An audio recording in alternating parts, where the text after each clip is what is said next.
In movies and money today, Dumbo soared to #1 over the weekend, and Captain Marvel is reaching $1 billion.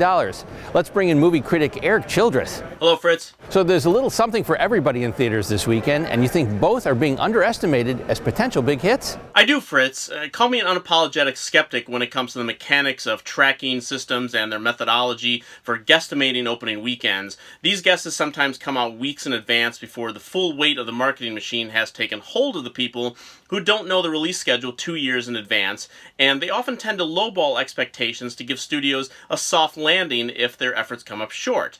On the flip side, such projections certainly did not help Disney's Dumbo last weekend, which ended up well below the $50 to $60 million range many had expected for it, with just under $46 million. And then you have Avengers Endgame, which just broke the all-time record for pre-sales. If we do this, we'd be going in short-handed. Yeah, you mean because he killed all our friends?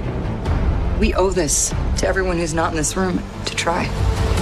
It sure did. Within 6 hours of those tickets going on sale on Tuesday, Avengers Endgame bested the top 3 record holders for first-day sales on Fandango. That's 3 of the last 4 Star Wars films: The Force Awakens, The Last Jedi, and Rogue One, A Star Wars Story. Now, 5th on that list was Avengers Infinity War, which is the 5th highest grossing film of all time domestically. First on that list previously was The Force Awakens, so it is anybody's guess just how big that film is going to be opening weekend, let alone how much it will have made when it leaves theaters. We'll examine the summer box office soon. And speaking of superheroes, Shazam hits this weekend. Say my name so my powers may flow through you. But I don't know your name, sir. Shazam.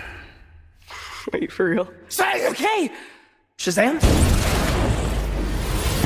Yes, and it's kind of funny for anyone who knows the history of superheroes in that Shazam was originally known as Captain Marvel.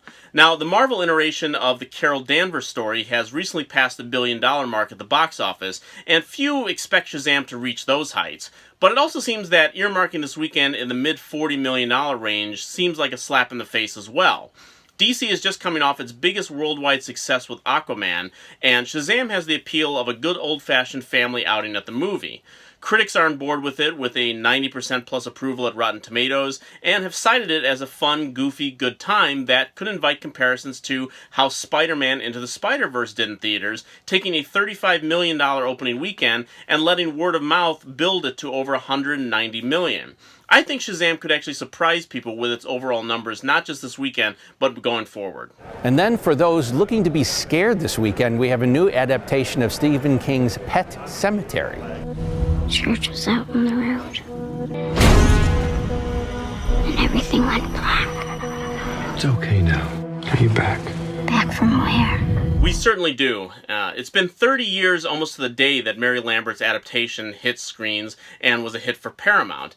That was in one heyday when Stephen King adaptations seemed as frequent as comic book translations. But now we are in a new era where King's vast universe is going to be revisited for a new generation. The big screen version of It became the highest grossing horror film of all time, and Chapter 2 comes out in September. But now we have Pet Sematary, considered to be one of King's scariest books. Even he put it into a drawer after writing it.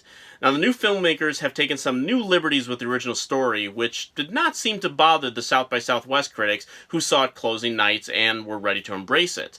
And I think the horror fans are ready too. This could be the biggest discrepancy this weekend, as numbers have it opening in the low to mid-20s. Remember that Jordan Peele's Us, just 2 weeks ago, was expected to open in the $40 million range and ended up with over $71 million in its first weekend.